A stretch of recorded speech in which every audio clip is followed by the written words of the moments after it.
AP History students, and welcome to another session of AP Euroblast. I'm here to strike your interest in European history, activate your memory, draw connections, and get you ready for the exam.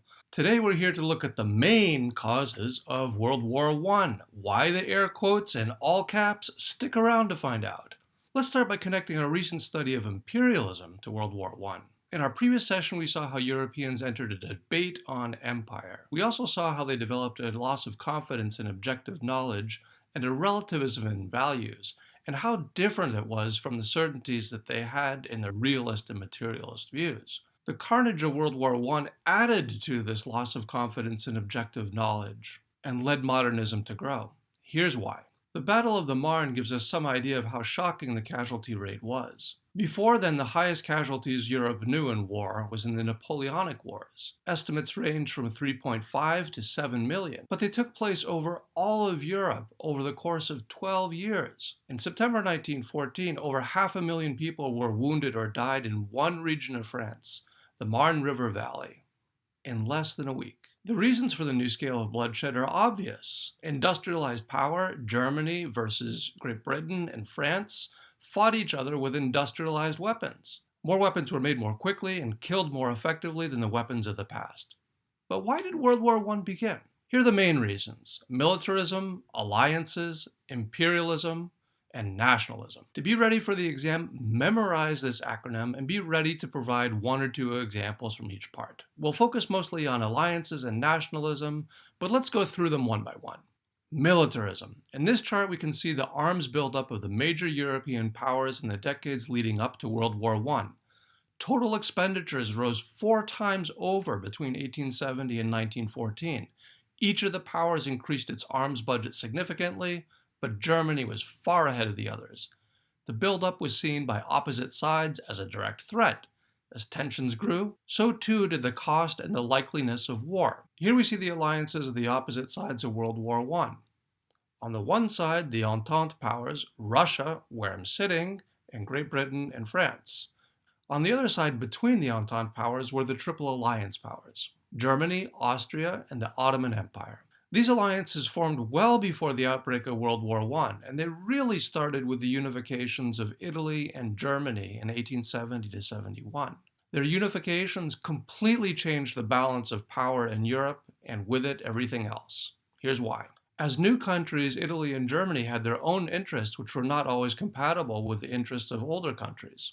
This had been true in the past as well, but in the past, older countries had been able to push around Italians and Germans. Think of the French and Spanish fighting repeatedly over Italy in the 16th century. Or think of Napoleon creating the Confederation of the Rhine as a buffer state against Prussia and Austria. As France learned in the Franco-Prussian War of 1870, those days were over. Diplomacy and new alliances would be necessary to avoid wars, or, as the case may be, to win them. Germany under Bismarck was very aware of this. Bismarck knew that Germany was strong, but he also knew that he was surrounded by other states that might make common cause against Germany. Germany was the only major European power, in fact, that had to worry about 2 borders with other major powers. In one of his many great quotes, the Iron Chancellor revealed how he thought that empire beyond Europe was an unnecessary and dangerous distraction from matters inside Europe. Your map of Africa is very nice, but my map of Africa is in Europe.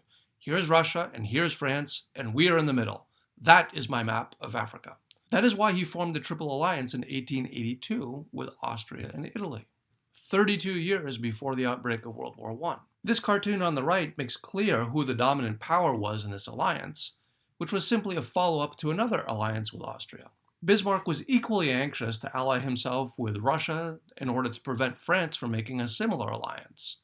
And that is what he did with the Three Emperors League. But Russia and Austria-Hungary both had ambitions for greater influence in the Balkans, and those led to the League falling apart. We'll return to the Balkans and the rivalry between Russia and Austria-Hungary when we get to nationalism. Before we move to imperialism, here's a quick reminder of which 3 powers were allied on each side when World War I began. Also remember that the Allied powers, as they were sometimes known, were actually the Triple Entente powers, rather than those of the Triple Alliance, as you might think. Imperialism. As we saw in the first episode on imperialism, Europeans carved up Africa at the Berlin Conference in 1885, much as they had done earlier with China. In both cases, diplomacy had been central to avoiding outward armed conflict between European powers. But nearly 30 years later, things were no longer the same. Tensions had grown as there was less of Africa left to share. Germany, for example, had already twice come close to open conflict with France and Great Britain in disputes over trade with Morocco. As Bismarck had feared, however, it was ultimately growing imperialism in Europe, along with nationalism, that led to war. It was in the Balkans that this explosive combination of imperialism and nationalism came to a head and started the First World War. The warning signs were there long before World War I broke out, and Bismarck was again eloquent on the matter. He's credited with the following statement back in 1878. Europe today is a powder keg, and the leaders are like men smoking in an arsenal. A single spark will set off an explosion that will consume us all. I cannot tell you when that explosion will occur, but I can tell you where. Some damned foolish thing in the Balkans will set it off.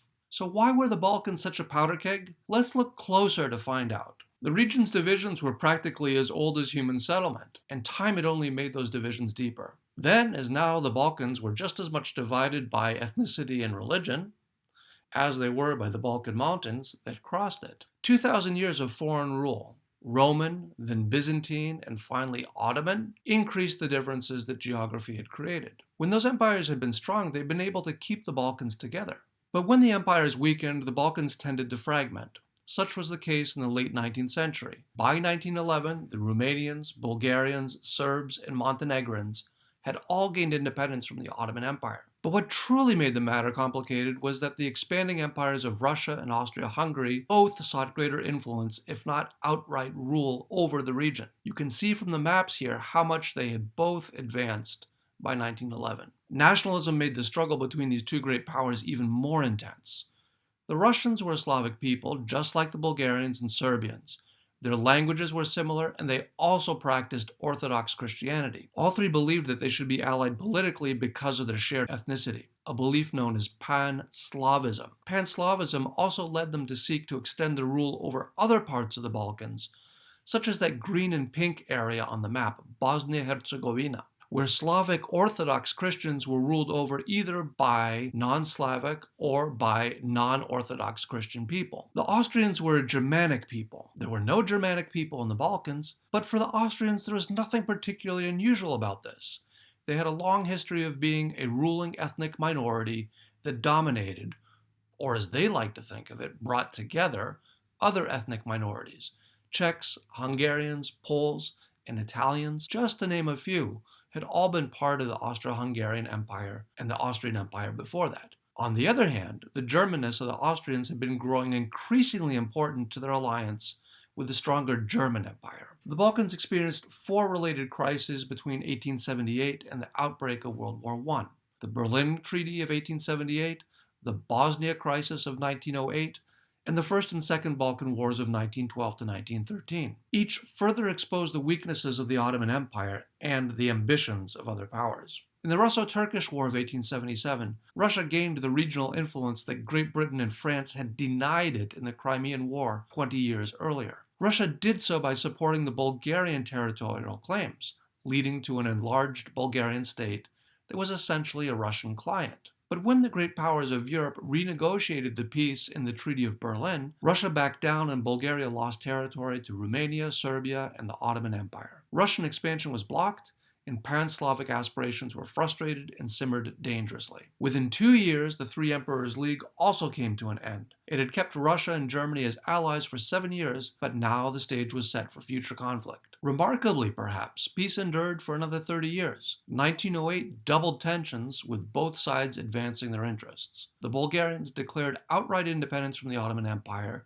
thereby increasing Russia's influence, and at the same time the Austro-Hungarians took over Bosnia-Herzegovina, angering Serbia, as well as the large Serbian population inside Bosnia-Herzegovina. 4 years later, the Balkan states, still under Ottoman rule, joined with Serbia and Bulgaria and successfully won their independence in the First Balkan War. After only a few months, however, they were at war with Bulgaria, which had its own ambitions for empire. Okay, that was a lot of detail to absorb, but remember at least one example from the four crises between 1878 to 1914, and you'll be fine. The big takeaway that you need to remember, however, above all else, is this. By 1914, Serbia, a Slavic Orthodox Christian nation allied with Russia, had expanded its territory and increased its political influence. It aspired to even more, and Bosnia-Herzegovina, home to many ethnic Serbians, was just one area Serbians sought to join to their state. By 1914, Austria-Hungary, allied with the powerful German Empire, had also expanded its territory, including since 1908, Bosnia-Herzegovina. And it was in the capital of Bosnia-Herzegovina, Sarajevo, that the match was dropped that finally exploded the powder keg that Bismarck had predicted 36 years earlier. It was there that on June 28th, a young Serbian nationalist assassinated Archduke Ferdinand of Austria. The Austrians immediately received support from Germany for their harsh suppression of Serbian nationalists, and the Serbs just as quickly received support from the Russian allies. Within a month, nearly all of Europe was at war. In closing, this cartoon nicely sums up all that we've covered. Don't let yourself be intimidated by the fact that it's in French. Can you see the main causes? Of course you can. At the top, we see the militarism of the arms race blowing on the flames that are just about to spread from the lit match of Sarajevo. In the middle, we see the alliances and the two logs. Sloping down to the right, we see imperialism in the form of colonial rivalries. Last, at the top right, we see nationalism as the other wind blowing down on the flames that are just about to spread. And we also see Pan-Slavism wedged in among the other logs. So remember the main causes of World War I, and you'll be ready for the exam. I hope you enjoyed this episode and found it useful. Go back and watch the others too. I'll be back in the fall with more European history content and strategies for all 3 history exams. Please leave your comments, remember to like, share, and subscribe, and keep learning. Thank you for watching. It's been a blast.